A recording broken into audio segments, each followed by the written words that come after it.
Hi guys! Good evening! Welcome back po dito sa Gandara SOE channel for Showbiz Update.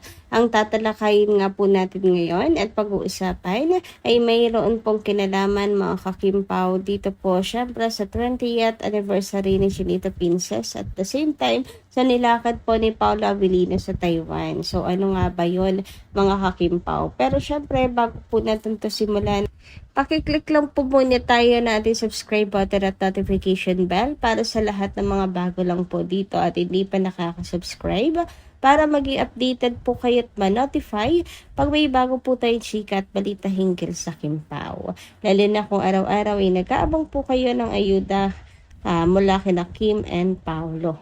And last ko rin pala magpasalamat mga kakimpaw sa ating mga subscribers na nakatutok araw-araw sa atin pong daily updates sa pamamagitan ng pagbabasa ng comment. So ang comment po na ito ngayong gabi na napili natin ay mula po kay Miss Norma Dayag. Sabi niya rito, "Good PM, Gandara. If this is legit, well, Gandara, kung nauna na si Paolo sa Korea, hindi bale kasi napaka-in-demand niya. Kaya hopefully lahat ng endorsement niya ay very successful to the extent na umalis na si Paolo ay nauna na siya sa Korea. No problem. We know Paolo that he is very supportive to Kimi. Kaya lang these bashers will create again issue against Paolo. Gandara, you know naman, the mindset of these bashers. Ang galing nilang gumawa ng stories para lang sirain ng KP. No way na Gandara kasi nakatali na silang dalawa at tanging ang Diyos lang makakapagpahiwalay sa dalawa. Kaya Gandara, expect bashers to bash pa more KP. Ba't hindi na kami maniniwala sa kanila? Mga langham or langgam lang ang naniniwala sa kanila kasi katulad sila ng langham na nangangagat at tinitiris mo na sila. Ganyan sila, kinakagat ka kahit tinitiris mo na sila. But hindi magtatagumpay ang kasamaan. But kabutihan ang mananaig. God bless us all, especially KP and Pure Gandara together with your family. Thank you so much, Miss Norma Daya, sa pag-include po sa akin at sa aking pamilya. God bless din po sa inyo at ingat kayo parate. And tungkol nga po dito sa balitang nauna nga si Paolo Avellino sa South Korea, alam niyo sa totoo lang na ibsan yung akin pong pag-aalala nung nag-jogging na po sina Kim and Paolo nung Sunday. Pero heto na naman ako. Muling nag-aalala mga kakimpaw kina Kim and Paolo dahil LDR na naman silang dalawa. Sana nga po ay mabilis lang si Paolo Avellino doon mga kakimpaw. Ayan, nagulantang talaga ako nung malaman ko na si Paolo Avellino ay nasa Taiwan po pala ngayon mga ka-KP. Grabe.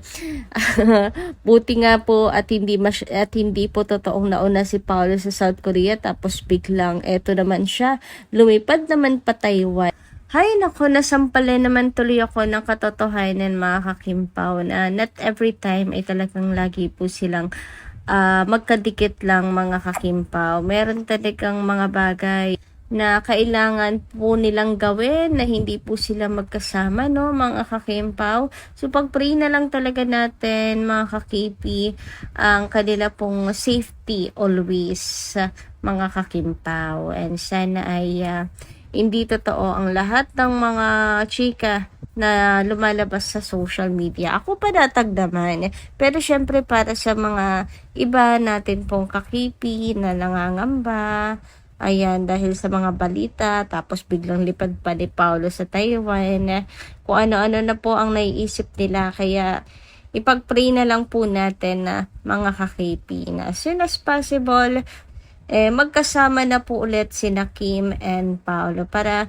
mamatay na po yung mga issues tulad niyan mga kakimpaw na wala naman pong kakwenta-kwenta. Anyway, medyo nakakalungkot lang talaga mga kakimpaw, aminin po natin dahil sa pagbalita po na si Paolo Avellino ay nasa Taiwan, ay sakto pa man din po na 20th anniversary ni Chinita Princess sa showbiz. Grabe, no? Talagang kung kailan po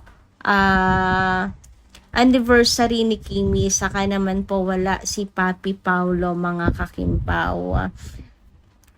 Pero ano nga ba ang nilakad po ni Paulo Avellino sa Taiwan, mga kakimpaw, at bakit kailangan sabay pa sa 20th anniversary ni Kimi sa showbiz, mga kakimpaw? Dapat magkasama sila, di ba? So, ito yung nasagap nating balita, mga kakimpaw. Sabi ni Susana Sakitan, umattend siya ng computer Taipei. Ayan, ito yung adilakad daw po ni Paulo Avellino doon, mga kakimpaw. And I think para po ito sa kanyang business, mga kakipi. Sabi kasi dito, syempre napag-google na rin po tayo. Taipei is a global hub for computer hardware, components, and consumer electronics. The city is famous for massive tech bazaars like the Guangwa Digital Plaza and the modern Sintrend Creative Park, as well as hosting Computex, the world's premier AI and computing exhibition. Whether you are looking to buy the latest PC parts, custom build a rig, or see cutting-edge tech, Taipei offers several key destinations. So, ayan, mga kakimpaw, ang akin pong na-research tungkol po dyan, mga kakimpaw. And hindi na ako nagtataka, mga kakimpaw. Alam niyo naman si Paulo Avellino, anong tawag doon? Techis ba? Basta, ano po siya, parang tech enthusiast. Parang gano'n na. Basta yun na yun, mga kakimpaw. Since gamer din si Paulo, mali nyo naman nga, bumibili siya ng latest PC parts or custom build a rig. Kasi nga, nakalagay din po yan siya dito.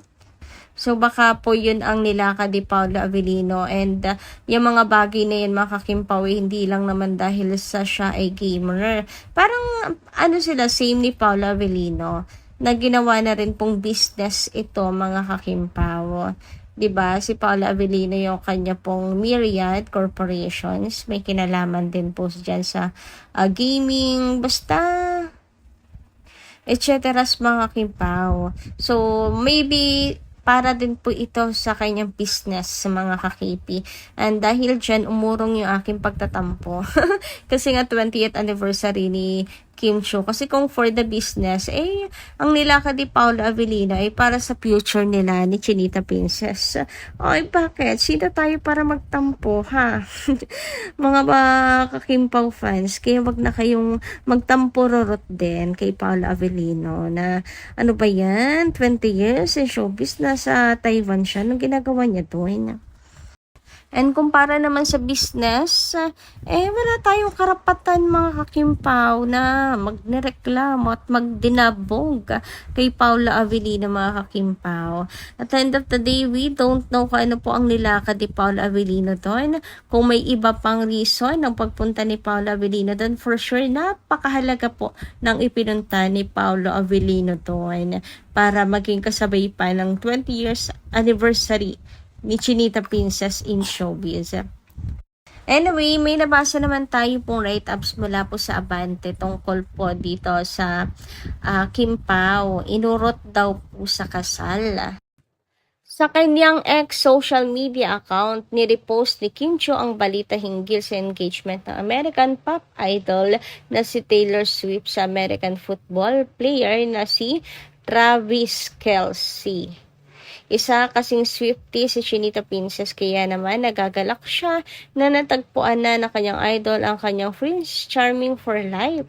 Sa kanyang post, hindi rin niya napigilang magpalatak sa tuwa dahil sa bagong chapter na ito sa buhay ng kanyang idolong singer.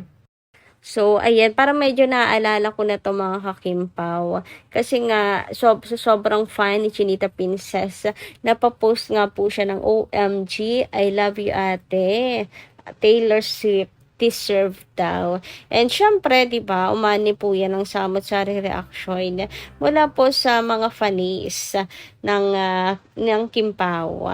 Di ba, marami pong humihirit na syempre si Chinita Princess na ang sunod na ma-engage. Kailan kaya to mga kakimpaw? Well, may balita na tayo sa Paris, di ba?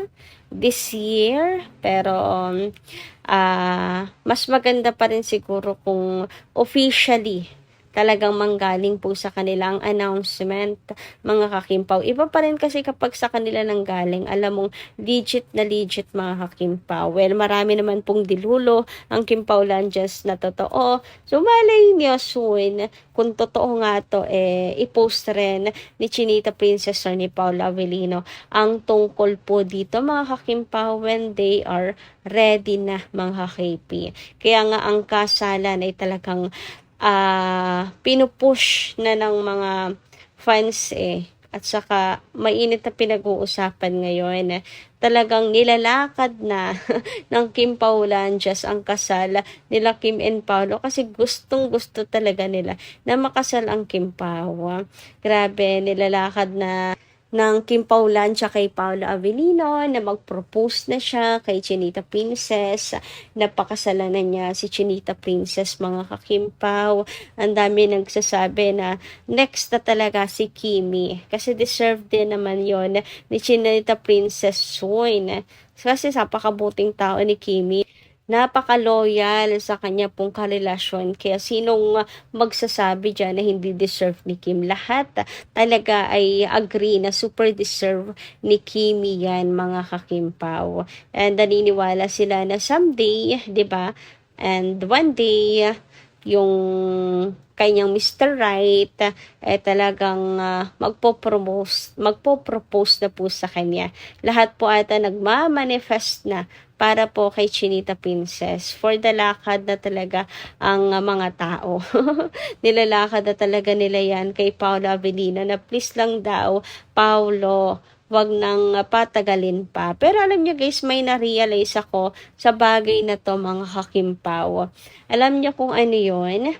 Yung dapat hindi natin masyadong pinipressure si Paolo Avellino or inuutusan or nagde-demand. Paolo, pakasalan mo na si Kimi.